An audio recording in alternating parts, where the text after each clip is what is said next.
നമസ്കാരം. നമുക്കെല്ലാവർക്കും അറിയാം അല്ലു അർജുൻ പരസ്യം ചെയ്യുന്ന ഒരു ആസ്ട്രൽ പൈപ്സ് എന്ന് പറഞ്ഞിട്ടുള്ള ഒരു പരസ്യം നമ്മളെല്ലാവരും കണ്ടിട്ടുണ്ടാവും ടി വിയിൽ. പ്രത്യേകിച്ച് IPLൻ്റെ എല്ലാം ടൈമിൽ IPLൻ്റെ ഒരു സ്പോൺസർ കൂടെ ആയിരുന്നു ഈ ആസ്ട്രൽ പൈപ്സ് ലിമിറ്റഡ് എന്ന് പറഞ്ഞിട്ടുള്ള കമ്പനി. ഈ കമ്പനി അവരുടെ ഒരു ഷെയർ പ്രൈസ് 2400 ഉണ്ടായിരുന്നു. ഷെയർ പ്രൈസ് ഡൗൺ ആയി ഇപ്പോൾ ഏകദേശം 1800 വന്നിട്ടുണ്ട്. അതായത് 20% മുകളിലൊരു ഡൗൺ വന്നിട്ടുണ്ട്.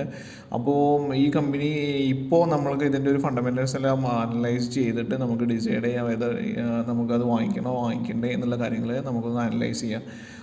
ഇപ്പോൾ ഈ കമ്പനിയുമായി ബന്ധപ്പെട്ട് പറയുകയാണെങ്കിൽ 1996 തുടങ്ങിയ ഒരു കമ്പനിയാണ്. മെയിനായിട്ട് അവർ ഈ PVC പൈപ്സ് ഇതെല്ലാം പ്രിപ്പയർ ചെയ്യുന്ന ഉണ്ടാക്കുന്ന കമ്പനിയാണ്. അതോടൊപ്പം തന്നെ അദസീവ്സും ഉണ്ടാക്കുന്നുണ്ട്.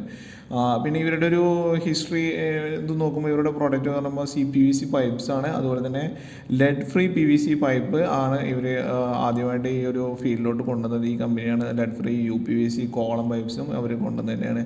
പിന്നെ അതോടൊപ്പം തന്നെ അദസീവ്സ് ആണ് 2014 മുതൽ അവർ അദസീവ്സോടെ പ്രിപ്പയർ ചെയ്യുന്നുണ്ട്. പിന്നെ റീസെൻ്റായിട്ട് അവർ 2 കമ്പനികളുടെ ഷെയർസ് ഇത് ചെയ്തിരുന്നു, വാങ്ങിയിട്ടുണ്ടായിരുന്നു. മെയിനായിട്ടുള്ള seal IT services limited UK based ഒരു കമ്പനി. പിന്നെ അതുപോലെ തന്നെ അക്കയുടെ റെസിനോവ കെമി ലിമിറ്റഡ് എന്ന് പറഞ്ഞിട്ടുള്ള ഒരു ഇന്ത്യൻ ബേസ്ഡ് കമ്പനി. ഈ 2 കമ്പനികളിലും അവർ സ്റ്റോക്സ് വാങ്ങിച്ചിട്ടുണ്ട്, അല്ലെങ്കിൽ അതിൻ്റെ ഒരു മേജർ പോർഷൻസ് അവർ വാങ്ങിച്ചിട്ടുണ്ടെന്ന് കാണാൻ പറ്റും. പിന്നെ ഇവരുടെ മറ്റൊരു പ്രോഡക്റ്റ് പോർട്ട്ഫോളിയോ എന്ന് പറയുന്നത് ഈ പൈപ്സും അദസീവ്സും ഒഴികെ പിന്നെ ഒരു വാട്ടർ ടാങ്ക് ഉണ്ടാക്കുന്നുണ്ട്, അതുപോലെ സാനിറ്ററി വെയേഴ്സ് ഉണ്ടാക്കുന്നുണ്ട്, പിന്നെ പെയിൻറ്റ് ഇപ്പോൾ റീസെൻ്റായിട്ട് അവർ ഉണ്ടാക്കുന്നത്. പിന്നെ പെയിൻറ്റ് അവരുടെ ഒരു പ്രോഡക്റ്റ് പോർട്ട്ഫോളിയോയിൽ വന്നിരിക്കുന്ന ഒരു ഐറ്റമാണ്. അതായത് ഈ പിന്നെ അതുപോലെ തന്നെ ഈ ഫോസെറ്റ്സ് എന്ന് പറയുന്നത് നമ്മൾ ഈ ടാപ്പെല്ലാം വാട്ടർ ടാപ്പെല്ലാം ഉണ്ടല്ലോ, നമ്മൾ ഈ എന്താ പറയുക ഈ വെള്ളത്തിൻ്റെയൊക്കെ റെഗുലേറ്റ് ചെയ്യാൻ അതുപോലത്തെ വാൾവ്സ് അതുപോലത്തെ അതുകൂടെ അവർ ഡിവിഷൻ ഉണ്ടാക്കുന്നുണ്ടെന്ന് നമുക്ക് കാണാവുന്നതാണ്. പിന്നെ അതുപോലെ തന്നെ ഇവരുടെ മെയിൻ റവന്യൂ നോക്കുകയാണെങ്കിൽ പൈപ്പിംഗ് ഡിവിഷൻസിൽ നിന്നാണ് അവർ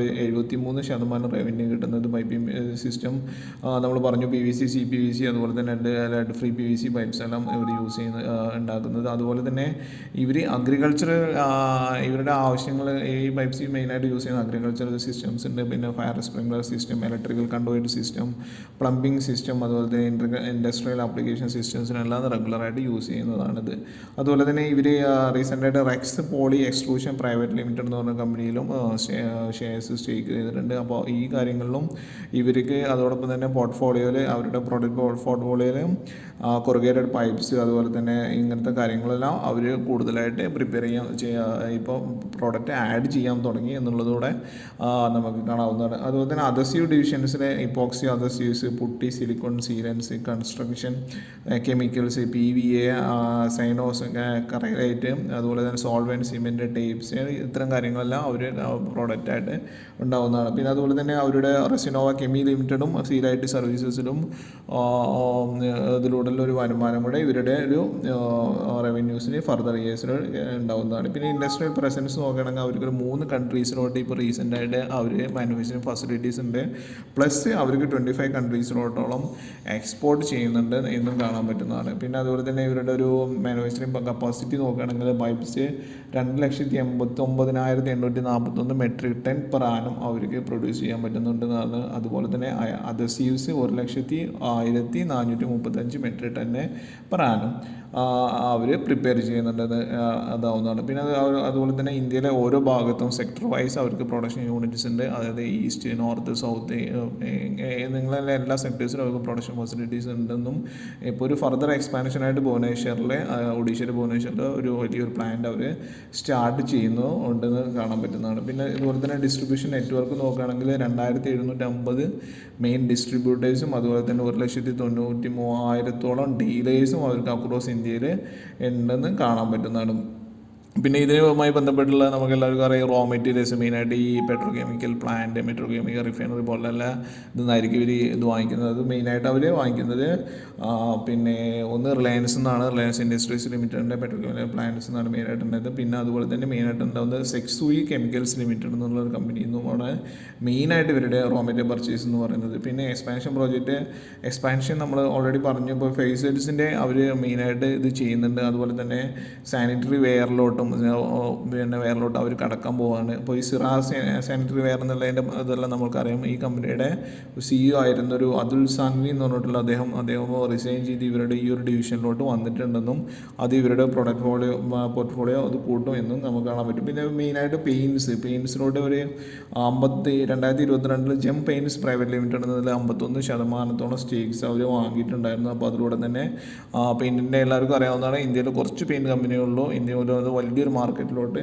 പെയിൻറ്റ് കമ്പനി ഏത് പെയിൻറ്റ് കമ്പനിക്കും കൂടുതലായിട്ട് മാർക്കറ്റിൻ്റെ അക്വയർ ചെയ്യാൻ പറ്റും എന്നുള്ളതാണ്. അപ്പോൾ ഈ ഒരു ഇതിലൂടെ തന്നെ ഇവരുടെ ഒരു അഡീഷണലായിട്ട് ഫർദർ ഫ്യൂച്ചർ ഇയേഴ്സിൽ ഒരു 1500 കോടി രൂപയോളം റവന്യൂ അവർ എക്സ്പെക്റ്റ് ചെയ്യുന്ന കമ്പനി.